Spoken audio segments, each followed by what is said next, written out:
हाय दोस्तों, आज अपन फिर से बिहारी के अगले दोहे के साथ में हैं। तो दोस्तों, मैंने कल आपको 19 तक का अर्थ शायद आपको बता दिया था, शायद नहीं बता ही दिया था। और आज अपन देखते हैं 20वें नंबर का दोहा। इसमें क्या है, देखो बिहारी जी की एक मुख्य विशेषता है कि कम शब्दों में बहुत गहरी बातें कह जाते थे। और इसमें देखो, कनक कनक ते 100 गुनी मादकता अधिकाय वा खाए बोराई या पाए बोराई। देखो यहाँ पर कनक का मतलब एक तो होता है मतलब सोना सवर्ण, और एक कनक का मतलब होता है दथुरा। दथुरा जानते हो, जो मतलब उसके पत्ते होते हैं, शिव जी के चढ़ाते हैं, और उसमें एक फल लगता है जो कांटों से युक्त होता है। और उसमें अगर कोई व्यक्ति उसे खा लेता है ना, तो मतलब बेहोशी की स्थिति हो जाती है। वो व्यक्ति को होश नहीं रहता, क्योंकि वो थोड़ा मतलब नशे से युक्त होता है। तो यहाँ पर एक तरफ तो जो धनी लोग हैं और जिनको धन मिल जाता है, वो धन मिलने के बाद भी मतलब पागल हो जाते हैं, सब कुछ भूल जाते हैं। और दूसरी तरफ धतूरे का सेवन करने से भी व्यक्ति पागल की तरह हो जाता है। तो यहाँ पर दोनों में तुलना करते हुए लेखक ने उसकी धतूरे की और सोने की पहचान बताई है। कहा है कि धतूरे और सोने में जो है, दोनों में नशा पाया जाता है, लेकिन धतूरा जो के सेवन करने से जो मादकता होती है, नशा होता है, उससे भी मादकता अधिकार मतलब ज़्यादा है। उससे भी 100 गुनी ज़्यादा जो मादकता है, जो नशा है, वो सोने में होती है, शवरण में होती है। कैसी? वह पाए बोरा है, उसको खाने से व्यक्ति बेहोश हो जाता है, उसे होश नहीं रहता है। और यह पाए बुराई, लेकिन अगर इसको प्राप्त कर लेता है व्यक्ति, सोने को प्राप्त कर लेता है, तो वो सब कुछ भूल जाता है। वो अपनी ज़मीन को भूल जाता है। वो इतना पागल हो जाता है कि मेरे समान इस दुनिया में कोई भी सुखी नहीं है। अर्थात व्यक्ति को जब एक अर्थात ये देखो, भूखा व्यक्ति होता है ना, तो भूखा व्यक्ति को अपन भोजन खिलाएंगे तो केवल उस वक्त अकृचित होकर वो भोजन करेगा, क्योंकि उसे भूख सता रही है।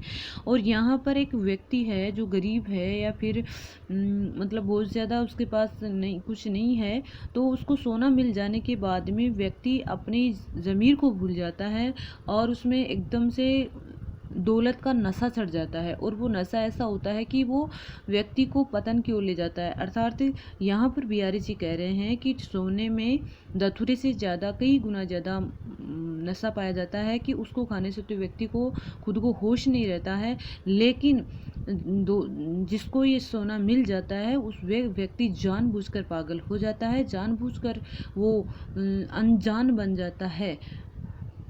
तो दोस्तों, इसमें है कनक कनक, कि जिसमें शब्द की आवृत्ति होती है और प्रत्येक बार अलग अलग अर्थ निकलता है, तो वहाँ यमक अलंकार है। और यमक अलंकार का सबसे बेस्ट उदाहरण यही है।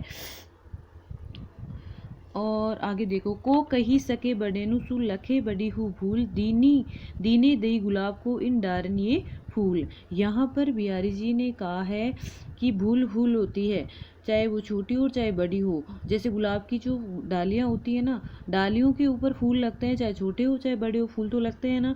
तो फूल के गुलाब के माध्यम से यहाँ पर भूल के बारे में बिहारी जी ने बताया है। वो कह रहे हैं कि को कही सके बड़े बड़े व्यक्ति ने कोई बात कही है, कि कोई बड़ा व्यक्ति था, उसने जो बात कही है वो सही है, कि चाहे कितनी बड़ी भूल हो, चाहे कैसी हो, भूल भूल होती है।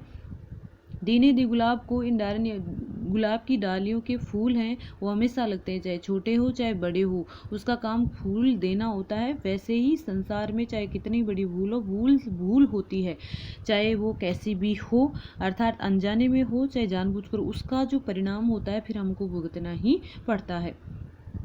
अगला देखो, नहीं परागु नहीं मधुर मधु नहीं विकास इही काल, अली कलही सो बंदो आगे कौन हवाल। यहाँ पर ये जो दोहा है, वो बिहारी जी ने, जयपुर के राजा थे सवाई जय सिंह, उनके दरबारी कवि थे, और वो वहाँ पर उपस्थित थे। और उन्होंने देखा कि ना, जयसिंह ने अभी विवाह किया है, अपनी नवविवाहिता जो रानी है उसके प्रेम में पड़े रहते हैं, उसी के प्रेम में पागल हैं, और वो महलों में रहते हैं, मतलब बाहर की जो राज व्यवस्था है उसके ऊपर ध्यान नहीं दे रहे हैं।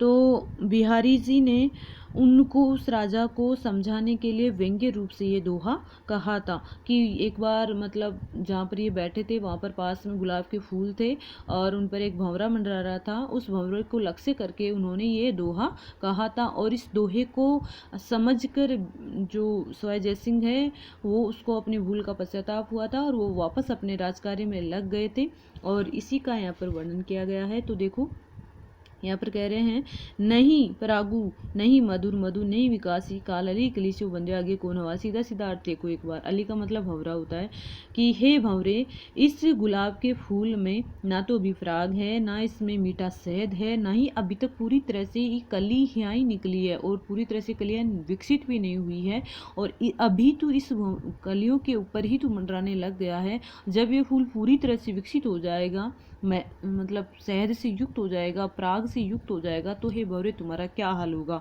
दूसरे अन्योक्ति के संबंध में इसका अर्थ यह है, जयसिंह को लक्ष्य करते हुए उन्होंने कहा था कि अभी तो जो नवविवाहिता रानी है वो बहुत छोटी है, अभी तक वो उसका जो यौवन है वो पूरी तरह से विकसित भी नहीं हुआ और जब वो पूरी तरह से विकसित हो जाएगी, पूरी तरह से यौवन उसमें आ जाएगा, तो हे राजा वो उसकी सुंदरता और भी ज़्यादा बढ़ जाएगी। तो मुझे ये बताए उस वक्त तुम्हारी क्या स्थिति होगी। ये दोहा है, इसमें दो अर्थ हैं। भंवरे के माध्यम से, अन्योक्ति के माध्यम से उन्होंने सवाई जयसिंह को समझाने का प्रयास किया था। तो दोस्तों उम्मीद करती हूँ आपको अच्छे से समझ में आ गया होगा। आगे देखो, मृत्यु प्यास पिंजरा प्रयोस हुआ समय के फेर आद्रू दे दे बोले 22 बलि के बेर। 22 का मतलब होता है कौवा। इसमें ना बिहारी जी ने समय का महत्व बताया है कि मृत्यु प्यास पिंजरा प्रयोस हुआ समय के फेर। समय के मतलब समय समय की बात है कि सुआ तोता जो होता है वो पिंजरे में, व्यक्ति अपने घर की शोभा बढ़ाने के लिए पिंजरे में उसको तोते को बंद रखते हैं और वह आसमान में उड़ना चाहता है लेकिन उसको ज़बरदस्ती बंद करके रखते हैं और वो अंदर भूखा रहता है, प्यास मरता रहता है, उसको कुछ भी अच्छा नहीं लगता, वो खाता नहीं है, चाहे वो भूखा ही हो प्यासा हो, लेकिन उसे पिंजरे से बाहर नहीं निकालते हैं। आदरू दे दे बोले 22 बलि के बेर। लेकिन जब जो कौआ है श्राद्ध के दिनों में कौवे को आदर दे देकर बुलाते हैं। क्यों? क्योंकि बलि के बेर, और जिस वक्त वो मतलब सबसे ज़्यादा उसका जो स्वर है कर्कश होता है, वो सबसे ज़्यादा शत्रु लगता है, उसी को श्राद्ध पक्षों में आदर दे देकर बुलाते हैं। तो बिहारी जी ने इस उदाहरण के माध्यम से समय के महत्व को बताया है कि समय बहुत बलवान होता है। एक समय तो पिंजरे में जो तोता है वो प्यासा बैठा रहता है और दूसरी तरफ जब श्राद्ध पक्ष के दिन आते हैं तो कौवे को आदर के साथ में बुलाया जाता है। जगतु जनायो जीहि सकल सो हरि जान्यो नाही, जो आँखिन सबु देखी आँखी न देखी जाई।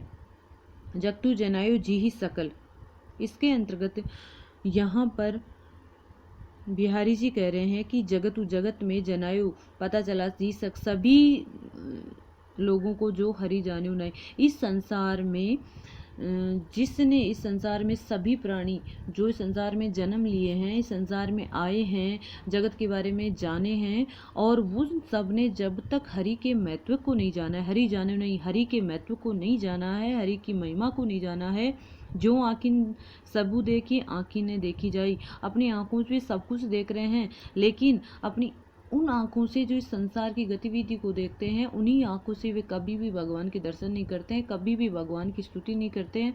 ऐसे ही उन्होंने भगवान की भक्ति का महत्व बताया है कि संसार में व्यक्ति जन्म लेता है, चाहे वे कोई भी कार्य कर ले, पूरे संसार को जान ले, जब तक वे भगवान की भक्ति नहीं कर लेते हैं, जब तक अपनी आँखों से भगवान के दर्शन नहीं कर लेते हैं, तब तक उनके इस संसार से उन्हें मुक्ति नहीं मिल सकती। उस दोहे के माध्यम से इन्होंने भक्ति का महत्व बताया है। अगला और अंतिम दोहा है, तो लगी या मन सदन में हरि आवे की बाट, विकट जटे जो लघु निपट खुले न कपट कपाट। तो लगी या, इसमें भी भक्ति का ही वर्णन है।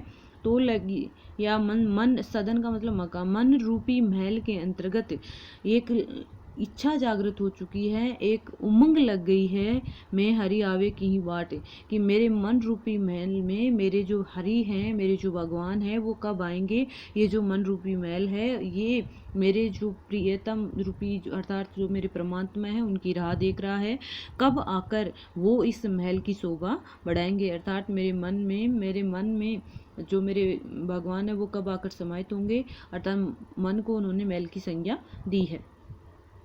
विकट जटे जो लघु निपट खुले न कपट कपाट, विकट जटे संसार की विकट जो कठिनाइयाँ हैं, लघु निपट जो सभी मुझे निर्दयी लग रही है। संसार में जो कुछ भी विकट समस्याएं हैं वो सब मेरे को निर्दयी लग रही हैं। खुले न कपट मेरे जो क्यों इस मन के अंतर्गत है ना, सांसारिक विषय वासनाएं ही भरी हुई हैं, जो मेरे को बहुत ज़्यादा दुखी प्रदान करती हैं, कठिनाई देती हैं, और इसके जो मेरे हृदय से निकलना ही नहीं चाहते। अर्थात मेरे मन रूपी महल के किवाड़ खुलना ही नहीं चाहते हैं, खुलते ही नहीं हैं, जबकि मैं चाहता हूँ कि मेरे प्रियतम आकर इस महल में बस जाएं। दोस्तों, आपको समझ में आया या नहीं आया, प्लीज़ आप देखते तो हो लेकिन आप कमेंट नहीं करते हो। आपके कमेंट के बिना मुझे संतुष्टि नहीं मिलती है कि आपने जो पढ़ा है वो आपको समझ में आया है या नहीं आया है।